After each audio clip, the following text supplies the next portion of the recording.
Hey, hey, hey, this is the boat doctor here. Put my hat back on. There you go. Anyway, out here in this little, one of my favorite little 1550s, stabi craft, virtually unsinkable. They're foam filled. They got their G3 tubing. You got pre-flex holes all the way down, rub rail, rub rail. He did this nice, actually. He can move these lights with these mount. Whoever rigged the boat thought it well out. They really did. This is where the lights need to be, maybe even farther up a little bit, but he had his anchor here, is why he moved him here. But say he did use that, he can just pop this, take these and move them into here to give you a side light on both sides, or just maybe one up front, one in the back. But these, you may not like them there, but that's where they're going to work. And then you can twist these so you can get that that light directed to the center to get a pinpoint beam so you can see at night. When those lights are way up top, you lose a lot of light. They're kind of useless, basically. The only thing I see they're good for is if someone's seeing you in the fog. Howdy. Anyway, CF7231, nice trailer, king trailer, 2-inch ball, cables, got a flat 4, Fulton 2-wheel with a brake on it. Yeah, I'll get that out when the tide comes up. I'll pull that thing out for you. Yeah, just whenever the tide's up. Yeah, well, it should be, it's coming in. Yeah, so probably by the end of the day, I was going to do that yesterday. It's the only way you get it out. Oh, yeah, because when it's up, I can just pull it out. Yeah. This crap coming in here. Oh, boy, yeah. 75 Honda. It's got a 13x17 pitch prop. Here's your trim right here. See how you got it locked right there? Always make sure you do this before you put it in the water. It just makes it easier. These ain't so bad, but if you got the ram savers back here, or the what's called the wedge or whatever, it's kind of a pain sometimes. And I always kind of trim the motor down just a little bit, just like that. And then up. Because that way, if I get in there accidentally turn the key on when the motor's up, I still got water going to that motor. He did a really good job, even on his pickup for his bait tank. He did put it on a slide for more pickup. He put it right where he needs it, where it sucks it up into there. He's got his drain right here. Nice tank. And then inside he's got a lock. He can turn his water off here if he wants to. He's got his overflow tube right there. That locks. And then his hummingbird sits here. Now the guy took, and it's sitting here, and the plugs are right here. It takes a star style. So, and he had a ram mount there. So what he did is he kept the garment on here. So what I think I would do is just leave the hummingbird back here, get you, I think that's a 10 to a 12 inch, looks like a 12-inch garment that goes up front. It's probably 86 12 SV with a side view, because that transducer should take that. That other transducer here to the right is a hummingbird. So I don't know why he left the bracket and the transducer on there, but anyway.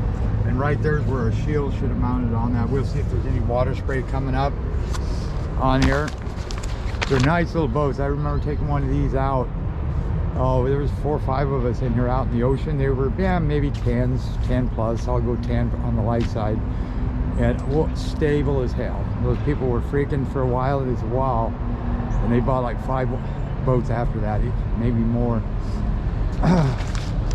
So anyway, this is the Fisher, the 1550, and the year on it, there should be a tag right there, 2021. So he probably went bigger. That goes where your anchor light goes. They're battery operated. Pole holders on slides, net holders. Oh wow. No wonder he gets good things. Good transmitter on his antenna. This got that G3 tubing, like I say, with reverse all the way down, that, and the arrow design, that it arrows front and back, it tight turns. I'll show you that one on the water. 2x6 slick bunks. But this creates an air pocket right here. So when it comes down, it hits that, and then it keeps the water spraying out this way and down instead of straight back and up. And you can see where the water line is. It doesn't sit in the water very deep at all. Very stable. Like I say, this is chambered, plus the main floor, plus foam filled on this. So Anyway, on the trailer it's about 19, say 20 feet, I would say. Height is about 6'2" without anything up on top, like radar or anything like that, or an arch. The tow weight on this is about 1,800 pounds. Max horsepower 75. I forgot what size of fuel tank. The dead rise I think was 15 degrees. I think it was 15 gallons if I remember right. So don't quote me on that, but about 15. So now what we're gonna do is actually take it and put it in the water. I got another appointment, so I got to make this kind of quick. Yeah, and you did put cleats where they belong. He did that. You put the mat with the holes in it, which is nice, cup holders. And then right here's where I got to get the ice to thaw out before I can hook this up to here. He's got dual batteries. Here's his valve to turn on the water right here. So he's got a switch, so right now he can run his wash down or he can run his bait tank. And it looks like here he's got that like kind of quick disconnect maybe. Yeah, he does. So that makes it nice. Top, backdrop, side curtains, front windows. He's got power point here. If you turn on it, reads the volts. Then up underneath here, he's got this light, got these lights, and then this is for your front light. You can see it on the bow. And then this is for a Garmin. So what I would do is I just get, it's 10 or 12 inch Garmin. I'd measure it for the bracket. I'd just buy a unit because you got the transducer and everything, and throw that and use the Hummingbird back there. Now at one time, I don't know if he still got the wires ran up here, but he had a mount up here that you can put this cup holder, or you can take another one, that transducer, or not transducer, but that Hummingbird and put up here too. But I don't think he's got any wires strung up here. I see wires. He must have had a bow mount, electric bow mount in here, because that's a plug. That's why he went Hummingbird, because the, what is it, Minnecota's work with Hummingbird.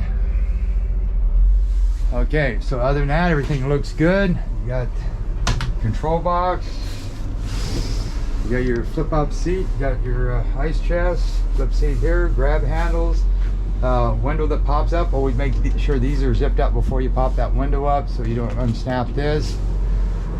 He has these tucked in, I think, over here. Yeah, right here, so the wind doesn't blow it. Steamed up a little bit. So we're going to take her for a spin and see what she does. Dive ladder, I mean, the sliders, he did a really good job on here. But yeah, look, this is 15 foot. Look how deep this sucker is. I was just in a, God, I can't remember, it was a 19 foot. Yeah, it was 19 foot. I had about this much deck room because they ate it up on the top. They brought the top back and then they put big seats in it, and then you lost your deck area.